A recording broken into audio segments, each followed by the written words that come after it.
अस्सलाम वालेकुम जी। कैसे हैं आप सब? अच्छा, आज जो हम सीरीज़ स्टार्ट कर रहे हैं वो है कि आप रैंक एंड रेंट कैसे कर सकते हैं एक्सपायर्ड डोमेन्स के साथ। तो उसके लिए सबसे पहले तो ये ज़रूरी है कि आपको ये पता हो कि आप एक्सपायर्ड डोमेन्स ढूंढ कहाँ से सकते हैं, और जब आप ढूंढ रहे होंगे तो क्या चीज़ें आपने अपने माइंड में रखनी है, या जो वो क्या फैक्टर्स हैं जो आपने देखने हैं एक एक्सपायर्ड डोमेन चूज़ करने के लिए कि क्या मैंने इसको लेके चलना है या नहीं। तो सबसे पहले आप आ जाएं गूगल पे और सिंपल आके यहाँ पे लिखें एक्सपायर्ड डोमेन्स डॉट नेट भी लिख दें साथ में, या एक्सपायर्ड डोमेन्स भी लिखेंगे तो ये यहाँ पे आ जाएगी ये वाली एक्सपायर्ड डोमेन्स डॉट नेट, इसका ये है यूआरएल। इस पे आपने आ जाना है, ठीक है। और अभी तो ये मैंने किया हुआ है, साइन इन किया हुआ है।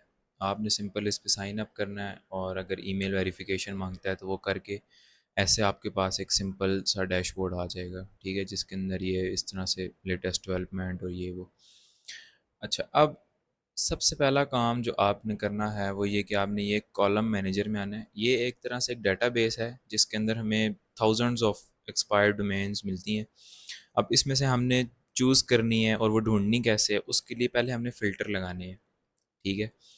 फ़िल्टर से भी पहले हम कुछ कॉलम्स सेट करना चाहते हैं। जैसे आपकी एक एक्सेल शीट होती है, उसमें आपके कुछ इर्रेलेवेंट कॉलम्स होते हैं, कुछ आपको चाहिए होते हैं, कुछ नहीं चाहिए होते। तो हम यहाँ से जो हमें मेन इम्पोर्टेंट जो हमें चाहिए होंगे वो हम कॉलम्स रख लेंगे, बाकियों को हम जो है वो डिलीट कर देंगे या उसको कर देंगे, वो उनको नहीं सेट करेंगे, ठीक है। सबसे पहले आप यहाँ पे ये कॉलम मैनेजर पे आ जाएं। इस पे क्लिक करेंगे तो ये आपको ऐसे शो होना शुरू हो जाएगा। भाई ये इसके ऑप्शंस हैं, और जिन जिन पे टिक लगा होगा या जो चेक मार्क हुए होंगे वो यहाँ पे साथ में ऐसे। अब ये सारे वो कॉलम्स हैं जो मुझे डेटाबेस में शो होंगे, ठीक है। आपने बाकी और किसी को भी नहीं छेड़ना, ये सारे ठीक हैं। बस एक ये जो मैजेस्टिक जनरल है इसको प्लस पे आए, और ये दोनों आपने चेक कर लेने हैं, इनको टिक कर लेना। अब ये मैजेस्टिक साइटेशन फ़्लो और मैजेस्टिक ट्रस्ट फ़्लो ये क्यों टिक करना है ये मैं आगे जाके बताऊँगा, ठीक है। बस ये दोनों आपने ये चेक कर लेने हैं, ठीक है। ये दोनों आपने चेक मार्क लगा दिए और यहाँ से आपने इसको सेव कर देना है, ठीक है। अब आपके जो कॉलम्स हैं वो सेट हो गए। अब आपने ये इस पे आना है डिलीटेड डोमेन्स में। इस पे आप क्लिक करेंगे तो ये आपको यहाँ पे इस टाइम तकरीबन शायद 20 लाख डोमेन्स शो हो रही हैं, ठीक है। लेकिन इसमें आपके काम की हैं, कुछ कुछ काम की नहीं है, ठीक है। अब क्योंकि हम रैंक एंड रेंट कर रहे हैं, तो सबसे पहली चीज़ जो आपने मेक श्योर करनी है कि आपने जो डोमेन रिसर्च करेंगे वो किसी लोकल बिजनेस की होनी चाहिए, ठीक है। वो कोई ब्लॉगिंग की या पुरानी, इससे इसके अलावा लोकल बिजनेस के अलावा कोई डोमेन नहीं होनी चाहिए, चाहे उसकी जो मर्जी अथॉरिटी हो, ठीक है। सबसे पहली चीज़ जो आपने ये देखनी है कि आपकी जो डोमेन आप सर्च करेंगे वो लोकल बिजनेस की होनी चाहिए। अच्छा, उससे पहले मैं कुछ फ़िल्टर्स लगा लूँगा, ठीक है। अब वो कॉलम्स हैं जो हमने वहाँ से सेट किए थे, ठीक है। ये आपका साइटेशन फ़्लो आ रहा है, ये आपका ट्रस्ट फ़्लो आ रहा है, ठीक हो गया। अच्छा, अब ये सारी आपको डोमेन्स यहाँ से ऐसे शो हो रही होंगी। सबसे पहले आप यहाँ शो फ़िल्टर पे जाएँगे, ठीक है।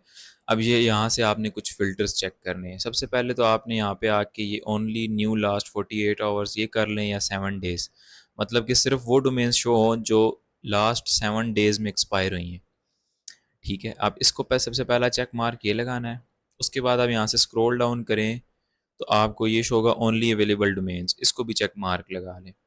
इसका ये मतलब है कि आपको सिर्फ वो डोमेन शो हों जो अवेलेबल हैं अब, मतलब किसी ने एक्वायर नहीं की हैं अभी तक, ठीक है, या किसी ने बाई नहीं कर ली। अच्छा, दो आपने ये लगा लिए। उसके बाद आपने यहाँ से एडिशनल में आना है, और ये हैं जी आपकी एक्सटेंशंस कि आपकी dot com net O R G, मतलब ये काफ़ी सारी होंगी। तो हमने सिर्फ ये कॉम नेट और बिज भी कर लें और इन्फो भी चलें कर लें, ठीक है। ये 5 आपने सेलेक्ट कर लेनी है। इसके अलावा वाली मोस्ट प्रोबेबली मतलब 0.1% चांस है कि कोई बिज़नेस की डोमेन हो और उनकी ये एक्सटेंशन हो, ठीक है। तो आपने एडिशनल में आना है, यहाँ से ये सिलेक्ट कर लेने। उसके बाद आप एसईओ पे जाएँ।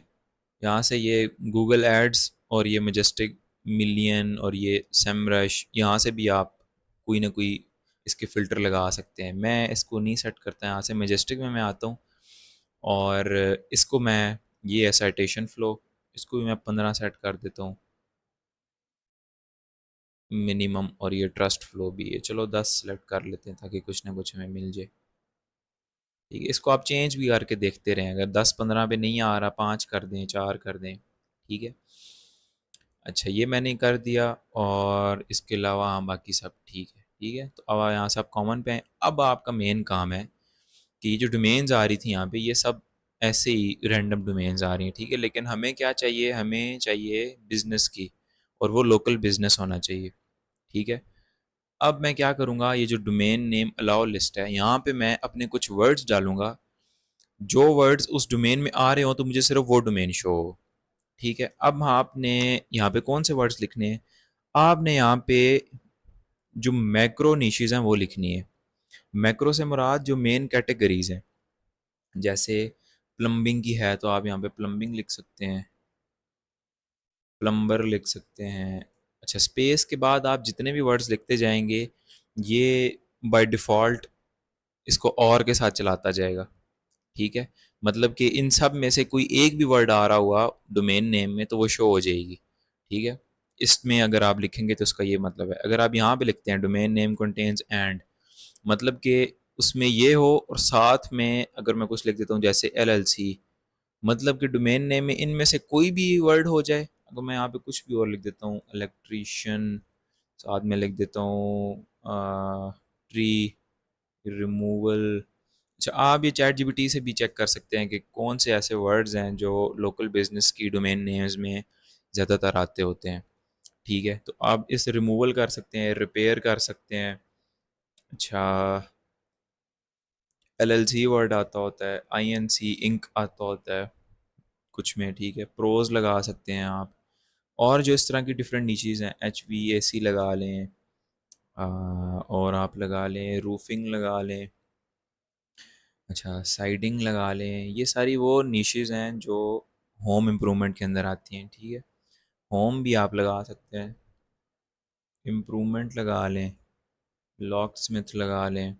ठीक है, इस तरह से आप डिफरेंट वर्ड्स जो डोमेन नेम्स के अंदर आ सकते हैं। अच्छा, आपने बहुत माइक्रो नहीं जाना, जैसे आप लिख लें सिर्फ फॉसेट रिपेयर, या सिर्फ फॉसेट वर्ड लिखें। अब ये क्यों नहीं करना, क्योंकि जो लोकल बिजनेस की डोमेन्स होती हैं, जो ओरिजिनल बिजनेसेस होते हैं, वो कोई इस तरह की छोटी सी सर्विस नहीं देते। वो एक कंप्लीट, अगर प्लम्बर है तो वो हर किस्म की सर्विस देगा। ठीक है, अगर उसने साइट बनाई होगी तो इसलिए वो डोमेन नेम भी कुछ जेनेरिक रखेगा, या उसमें कुछ इस तरह के वर्ड्स आ रहे होंगे। तो आपने ये सारे यहाँ से इस पर लिख लिए। ठीक है, यहाँ से इसको मैं रेस कर देता हूँ, और बाकी मैं यहाँ से इसको अप्लाई कर देता हूँ। अब मेरे पास ये सारी वो डोमेन्स आ रही हैं। ठीक है, जिसके अंदर जो मैंने फ़िल्टर लगाए थे, या तो ये वर्ड्स होंगे, ठीक है, और वो लास्ट 7 डेज़ में एक्सपायर हुई होंगी, और वो अवेलेबल होंगी, और जिनका ट्रस्ट फ्लो इतना होगा लाजमी कम से कम, और वो सिर्फ इन एक्सटेंशन में। तो मैंने उतने वो 2 लाख में से उन सब को, कितनी रह गई हैं अब मेरे पास, ये 65 डोमेन्स आई हैं।